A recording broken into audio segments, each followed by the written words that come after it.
ఇక్కడికి వస్తే కూడా ఇక్కడ కూడా మాకు న్యాయం జరిగే అవకాశం కనిపించట్లేదు. ఇక్కడ కూడా మమ్మల్ని అరెస్ట్ చేసేటువంటి ప్రయత్నాలు చేస్తూ ఉన్నారు. ఇక రాష్ట్ర ప్రభుత్వం గతంలో మాకు న్యాయం చేస్తామని హామీ ఇచ్చింది, ఇప్పుడేమో హామీని విస్మరిస్తున్నట్టు కూడా వాళ్ళు వాపోతున్నటువంటి పరిస్థితి. ఒకసారి మాట్లాడి చెప్పండి బ్రదర్. మోకాలతో మోకరిల్లి వాళ్ళు వేడుకుంటున్నటువంటి పరిస్థితి. ఒక్కసారి చూద్దాం, వాళ్ళతో కూడా మాట్లాడదాం.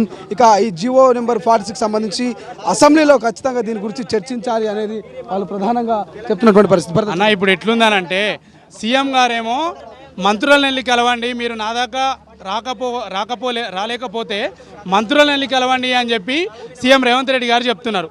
మంత్రులకి మా ఫ్రెండ్స్ అంటే మా 46 వాళ్ళు ఫోన్ చేసి సార్ జీవో 46 సార్ మాది అని అడిగితే జీవో 46 లేదు, 317 లేదు, సీఎం ఇస్ ద ఫైనల్ అని అంటున్నారు. ఇప్పుడు ముందు చూస్తే నువ్వు వెనక చూస్తే గోయనట్టుందన్న మా పరిస్థితి. మేమేం చేయాలి? అందుకే అంబేద్కర్ ఈ మన భారతదేశాన్ని కాపాడిన హక్కుల నుంచి కాపాడిన అంబేద్కర్ గారి సాక్షిగా మేము వచ్చే మోకాల మీద నిరసన చేస్తున్నామన్న. ఇక మేము ఇంతకన్నా మేము చేసేది ఏం లేదు. ప్రతిసారి పోస్ట్పోన్ అయిన ప్రతిసారి చచ్చిపోయినా మంచిగా అనిపిస్తుంది తెలుసా అన్న. పోస్ట్పోన్ అయితే 2 వీక్స్ అంటారన్న. మేము ఆశతోని కోర్టు దగ్గరికి వెళ్ళి మేము ఎదురు చూస్తూ ఉంటాం ఏం జరుగుతుందా అని. 1 మినిట్ కూడా కాదన్న, జస్ట్ హాఫ్ సెకండ్ 1 మినిట్లోనే పోస్ట్పోన్, నెక్స్ట్ వీక్ 2 వీక్స్ ఇట్లా పోస్ట్పోన్ అవుతుంటే మేము ఏం చేయాలి? మాకు ఎక్కడ న్యాయం జరుగుతుంది? ఇక ఎన్ని రోజులు వెయిట్ చేయాలి? అందరూ కూడా ఏజ్లు ఒక్కొక్కరికి ఏజ్లు 30 దాటున్నారు. వీళ్ళు ఏం చేయాలి చెప్పండి? జీవో నెంబర్ 46ను ప్రధానంగా రద్దు చేయాలనేది మీ ఉద్దేశమా అన్న? జీవోఎంఎస్ నెంబర్ 46 అనేది CD1 contiguous cadre 1 contiguous cadre 2 అని వీళ్ళు అప్లికేషన్లోనే ఫిల్ చేశారన్న.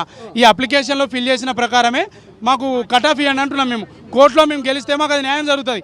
ఏజీ గారు అటెండ్ అయితే కదా మేము గెలిచేది ఓడేది తెలిసేది. ఏజీ గారు అటెండ్ అవ్వండి, మేము ఎట్లా గెలిచేది ఓడేది తెలుస్తుంది. అది మేము అడుగుతున్నది. మాకు రేపు 7th ఉందన్న, ఆగస్టు 7th ఉంది. ఏజీ గారు అటెండ్ అయ్యి మా కోర్టు వాదనలు జరిగితే మేము గెలిచేదా ఓడేదా తెలుస్తుంది. మా ప్రధాన న్యాయం రేపు ఆగస్టు 7th ఏజీ గారు అటెండ్ అవ్వాలి, ఆర్గ్యుమెంట్ చేయాలి, అంతే. ఒక్కసారి ఈ ఫ్లిప్కార్ట్ మీద చూస్తే 46 జీవో వలన తెలంగాణ వాడు నాన్ లోకల్ అవుతున్నాడు. అలాగే ఇతర రాష్ట్రం నుండి వచ్చిన సెటిలర్స్ తెలంగాణలో లోకల్ అవుతున్నారు. అంటే ప్రధానంగా వాళ్ళకు చాలా ఆవేదన కనిపిస్తుంది, వాళ్ళకి చాలా ఇబ్బంది అయినట్టు తెలుస్తుంది. సో అందుకే చెప్పండి బ్రదర్. చూడండి అన్న, పేపర్లో క్లియర్గా రాచ్చు. జీవో నెంబర్ 46 కేసు ఇప్పటి వరకు చరిత్రలో ఏ దేశంలో కానీ రాష్ట్రంలో కానీ మొత్తం 24 సార్లు పోస్ట్ పోన్ కాలేదు. ఇదే మన తెలంగాణలో మొత్తం 24 సార్లు పోస్ట్ పోన్ అయింది. ఏడు ఉందన్న ప్రజాస్వామ్యం? మాకు ఇట్లు రాజకీయ వ్యక్తులు న్యాయం చేస్తలేరు, ఇటు కోర్టులో పోస్ట్ పోన్ చేపిస్తున్నారు. మేము ఎక్కడికి పోవాలి చెప్పుడు? మేము ఎక్కడికి పోవాలి చెప్పు? నెక్స్ట్ హీరింగ్ వచ్చేసి 7th ఉందన్న, ఆగస్టు 7th ఉంది. అప్పుడు ఫైనల్ హీరింగ్ అంటుండ్రు. అప్పుడు మేము పోస్ట్ పోన్ అవుతున్నాయంటే మేము చనిపోతాం అన్న. మేము మాకు ఇక చనిపోతాం. 2000 మంది ఉన్నాం మొత్తం బాధితులు, ఇంకా పైన ఉంటాం, మొత్తం చనిపోతాము. మేము చనిపోతే దానికి కారణము మా కాంగ్రెస్ ప్రభుత్వమే అని ఒకటి. కాంగ్రెస్ ప్రభుత్వం అదే కాంగ్రెస్ ప్రభుత్వం గతంలో అసెంబ్లీ ఎన్నికల సమయంలో మీకు హామీ ఇచ్చింది కదా. అయితే ఎందుకు కాంగ్రెస్ ప్రభుత్వం అంటే మేము ఆ రోజు గెలిపించింది కాంగ్రెస్ ప్రభుత్వం. మాకు మాట ఇచ్చింది.